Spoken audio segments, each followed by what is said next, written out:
103,4 DFM Radio Musik Asli Indonesia. DFM Mania pengen punya rumah sendiri itu kan impian banyak orang ya. Nah, termasuk kita nih, ya kan Ya, Bang Ilham? iya benar banget. Nah, punya rumah sendiri itu ternyata nggak hanya memberikan keamanan dan kenyamanan, tapi juga bermanfaat sebagai investasi. Bener banget bro nih. Dan bersyukur banget buat yang udah punya rumah sendiri karena sekarang harga properti melambung terus.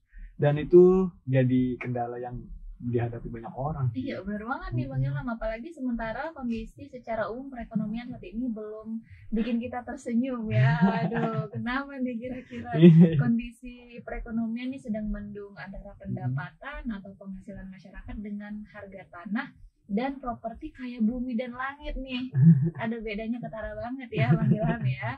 Ya udah deh Bang Ilham, langsung aja kita cari solusinya. Dan saat ini di studio sudah berkenan hadir bersama kita ini narasumbernya. Beliau seorang perencana keuangan dari Finansialku.com. Kita sapa Mas Rizky Syam, CFP. Assalamualaikum pagi Mas. Waalaikumsalam pagi Kak Nurul. Cerah banget ya. Iya cerah ya hari ini. Kuning Panas. Ini nggak janjian restu nih Bang Ilham nih. Gimana sih? Keluar dari ini yang segmentasi. Nggak masuk geng kita nih. Ini Mas Rizky, langsung aja ke dalam tema nih Mas Rizky. Siap. Iya, nih kira-kira buat menikah perlu takut nggak sih? Terutama terkait sama masalah keuangan nih. Menikah? Iya perlu takut nggak? Terutama masalah keuangan. Buat menikah perlu takut masalah keuangan? Kalau menurut aku sih nggak harus takut ya. Nggak usah takut kan ya? Kenapa harus takut? Iya siapa tahu setelah menikah harus punya properti dulu. Harus itu menurut sepengetahuannya Bang Rizky harus dipersiapkan dulu kah? Oh oke. Iya jadi terkadang tuh orang tuh kan banyak yang berpikir sebelum nikah harusnya punya rumah dulu, kayak gitu ya, mapan dulu gitu ya. Kalau misalnya pembahasan yang biasa kami lakukan ya, kalau kita justru menunda untuk menikah karena kita belum beli properti, itu sebenarnya adalah hal yang salah. Karena yang kami fokuskan, karena kalau kita ngomongin mengenai rumah, beli rumah itu kan nggak semudah kayak nikah ya. Karena kalau beli rumah itu pemikirannya jauh lebih panjang karena kita settle di satu tempat gitu. Tapi kalau sama manusia kita kan bisa pindah-pindah bersamaan. Jadi akan lebih baik kalau kamu sudah menikah dulu justru dan kamu tahu karir kamu mau kayak gimana dan kamu baru settle di satu tempat gitu. Karena sering banget juga ada beberapa kasus di lapangan yang ternyata mereka beli rumah dulu, ternyata jodohnya itu nggak dekat dengan rumah yang dia beli. Alhasil rumah yang dia beli harus tetap dicicil, tapi dia juga tetap harus ngekos di daerah yang lain atau dia harus kontrak juga karena terlalu jauh sama tempat kerja dan lain sebagainya. Nah itu banyak tuh case-nya, apalagi di orang-orang di Jakarta ya. Kemarin tuh case yang paling ramai itu yang saya tanganin itu adalah teman-teman yang di Karawang karena kan rumah di sana cukup affordable ya. Nah jadi kayak wah dibandingkan ngekos mendingan kita beli gitu. Udah beli tapi kerjanya ternyata cuma kontrak 1-2 tahun. Habis itu dia pindah kerja, tiba-tiba pindah kerjanya misalnya keluar kota ke Bandung atau misalnya kemana kayak gitu ya, jauh gitu Semarang. Dan rumah yang di sana tetap harus dicicil. Dapat jodoh misalnya di luar kota yang terlalu jauh. Terus gimana? Ada beberapa kasus klien-klien yang jadinya rumahnya malah terbengkalai. Nah jadi sebenarnya kalau misalnya sebelum nikah belum punya properti sebenarnya nggak apa-apa gitu menurutku. Lebih ke perencanaannya biar nanti kedepannya lebih efektif dan efisien gitu ya. Mas Rizky ya, ini balik lagi nih ke tema kita, ekonomi makin gelap, beli properti aman nggak ya? Mungkin bisa dijelaskan dulu nih Mas Rizky, hubungannya ekonomi nih dengan beli properti itu bagaimana sih? Oke, jadi sebenarnya hubungannya adalah di bagian daya beli masyarakatnya ya. Jadi kalau misalnya ekonomi itu semakin gelap, daya beli kita semakin kecil ya, nanti ekonomi mampet. Kenapa? Karena tidak ada uang berputar. Nah, jadi makanya ketika ekonomi sekarang lagi kurang menarik gitu ya, lagi diambang ketidakpastian, lagi abu-abu gitu ya tadi bilangnya ya. Nah, apa yang harus kita lakukan kalau kita mau beli properti? Kalau kita mau beli properti kan ada beberapa cara pembiayaan. Yang paling populer salah satunya adalah KPR misalnya.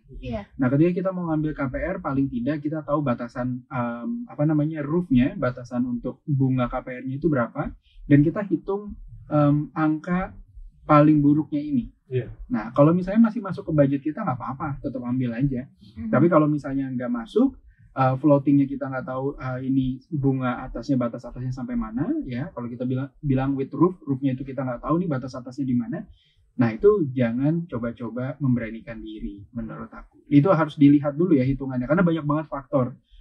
Kalau misalnya either kita beli properti sekarang atau tidak, itu nggak bisa langsung bilang beli atau jangan.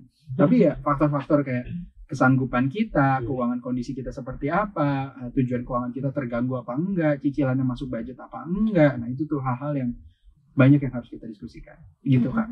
Jadi gimana nih Mas? Kira-kira aman gak nih? Aman nggak?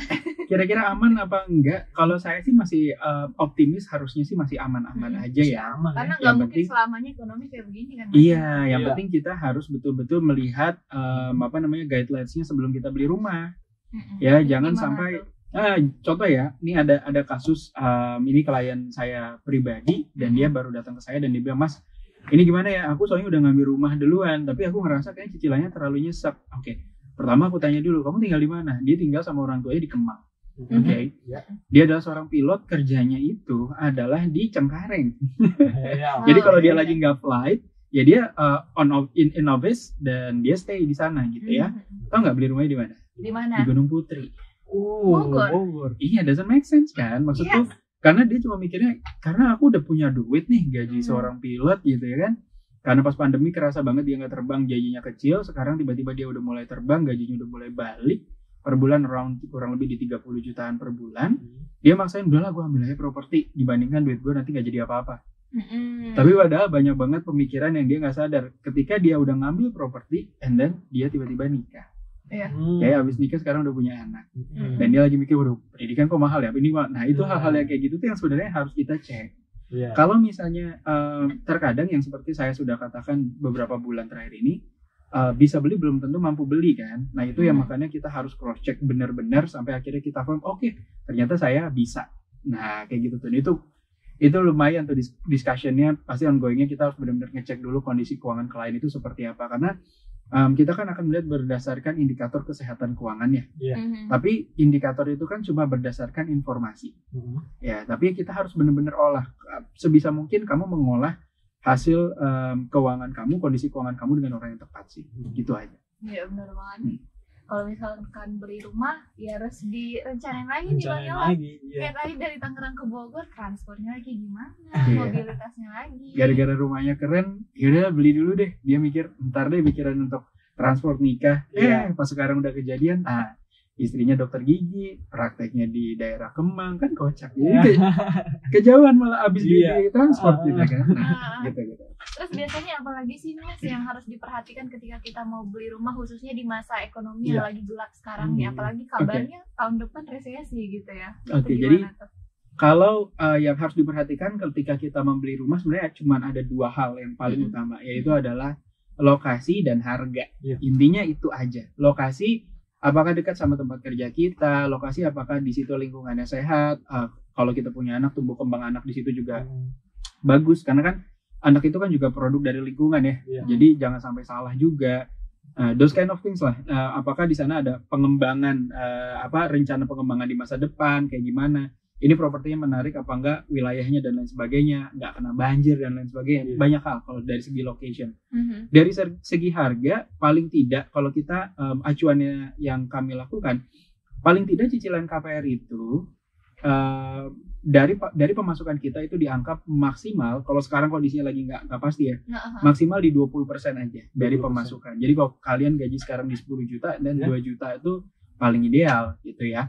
Nah kalau misalnya kondisi sedang baik, ekonomi sedang bagus, kalian mau naikin sampai 25% atau sampai 30% dengan beberapa catatan ya, tapi ya itu juga boleh. Kalau ekonominya oke, tapi kalau lagi nggak oke ya sedefensif mungkin cicilan kita jangan terlalu banyak gitu. Oke, berarti kalau di masa ekonomi yang lagi gelap sekarang idealnya 20% gitu ya Mas ya? Iya, karena 20% sekarang pemasukan. Karena sekarang lihat aja berapa banyak yang kena layoff. Dan itu kan dampaknya sebenarnya karena ketidakpastian semua perusahaan itu mengamankan cash flow-nya mereka. Ini ada satu pertanyaan lagi nih Mas Rizky, kapan saat yang tepat untuk berinvestasi rumah? Wow, investasi rumah atau misalnya kalau kita ngomongin lebih luas lagi investasi properti ya. Kalau properti itu kan bisa rumah tapak atau landed house, ada apartemen, ruko, small office, tanah kafling atau kita invest di gudang misalnya. Kapan yang tepat? sebenarnya yang namanya berinvestasi itu selalu tepat tergantung perhitungannya. Iya. Ya, jadi orang bilang, aduh investasi rumah sekarang tuh merugikan bla bla bla. Tapi kalau kamu bisa beli rumah murah sekarang, kenapa enggak? Kalau ada orang BU gara-gara kondisi ekonomi, kenapa enggak kamu beli? Karena udah jelas-jelas cuan. Ya kan? Jadi kalau misalnya tepat atau tidak, sekarang itu waktunya tepat atau tidak, menurut saya balik lagi tergantung nanti produk propertinya. Ya, jangan takut. Jangan tergoreng sama isu ya. Jadi maksudnya saya tetap coba dicek dulu ya terms and condition-nya. Ini rumah yang ditawarkan itu sebagai harganya berapa ya, yang paling penting. Terus kita lihat skema pembayarannya, kita lihat nanti ke depannya adalah bagaimana rencana pengembangannya di masa depan. Kalau ternyata itu adalah good harganya, kenapa nggak diambil sekarang aja gitu. Oke. Kenapa ditunda begitu ya? Iya. Kenapa ditunda-tunda? Every day is a good day for investment. Iya, jangan sampai nih ada pertanyaan kamu nanya. Kamu nanya. Mas Rizky nih, sebelum kita mau closing nih, kira-kira apa nih tips dan kesimpulannya untuk DP Mania nih biar nggak kejeblos dalam membeli properti? Atau cara amannya membeli properti itu seperti apa sih? Oke. Mungkin ini yang terakhir buat teman-teman DP Mania. Terima kasih yang sudah menyimak. Saya hanya ingin memberikan pesan buat teman-teman yang mau beli properti. Pertama-tama, properti itu mau investasi apapun sebenarnya selalu baik. Yang penting kita mengerti apa yang kita beli, kita tahu harga yang kita bayarkan, ya itu harus jelas dulu di depan. Jangan terburu-buru, alih-alih pinginnya itu untuk berinvestasi, alih-alih untuk biar kita bisa konsisten menabung untuk punya aset, tapi kita malah terjebak. Ada beberapa kasus di lapangan yang saya tangani juga, udah bayar KPR 7 tahun, ketika pandemi datang kemarin ya, dia harus merelakan rumahnya yang udah dia cicil 7 tahun untuk dilelang karena dia nggak sanggup bayar. Nah itu makanya jangan pernah memaksakan ketika kita beli rumah. Ingat, tujuan keuangan kita itu mungkin berbeda sama orang lain, kebahagiaan kita itu berbeda dengan orang lain. Jangan pernah karena standar orang lain membuat kita memampukan diri yang sebenarnya masih belum mampu. Gitu aja sih Kak. Iya benar banget. Aku setuju nih sama tadi sempat dikasih tahu sama Mas Rizky bahwa kalau urusan rumah atau hunian itu berkaitan dengan emosional. Iya Mas ya. Betul. Juga jangan juga memaksakan kalau Kalau misalnya udah mau ngambil keputusan gitu ya, coba kan kalau rumah nih ya terutama nih. Rumah itu kan yang mau beli banyak. Oke, ketika ada rumah baru hunian lucu ya, marketing selalu bilang ini tinggal satu-satunya, unitnya tinggal di sini loh, ini udah full bla bla bla bla bla. Kalau kamu nggak bisa tidur, kamu takut itu rumahnya hilang, tapi kan kamu butuh waktu untuk berpikir. Biasanya kan juga orang-orang properti itu kita bisa kasih yang namanya DP yang bisa balik kalau kita nggak jadi gitu ya. Ya kalau kamu takut DP-in aja dulu dan kamu pikirin baik-baik. Ya ambil possibility untuk berpikir itu. Jangan pernah langsung close the deal di tempat kayak gitu, buru-buru nggak mikir sama sekali. Jangan sampai kayak gitu, karena kalau sebuah keputusan keuangan udah melibatkan emosional di dalamnya, ya pastikan kita tahu itu bisikan hati kita, Tuhan atau setan. Ya, jangan sampai salah bisikan, kamu ngambil karena hawa nafsu, habis itu kamu nggak mampu bayar, terus dibilang, iya dulu tuh karena kondisi ekonomi. Bukan, itu karena keputusan kamu yang salah. Jangan nyalain di luar kontrolmu gitu. Intinya jangan terbakar sama iklan yang membuat kita gegabah, nggak sempat mikir, padahal kita masih punya waktu buat mikir ya. Kepancing ya. Kepancing tadi. Strateginya dari Mas Rizky katanya di DP dulu habis itu mikir kalau takut rumahnya hilang. Betul, booking dulu. Oke DP Mania, terima kasih banyak juga nih untuk Mas Rizky Syam CFP selaku perencana keuangan finansialku.com. Kita ketemu lagi di next pembahasan, semoga masih bisa ya Mas ya. Ya. Insyaallah. Yang menarik tentunya masih seputar keuangan. Oke DP Mania, terima kasih juga yang sudah bertanya tadi, ada Kang Arif dan lain-lainnya. Terima kasih banyak. Wassalamualaikum warahmatullahi wabarakatuh.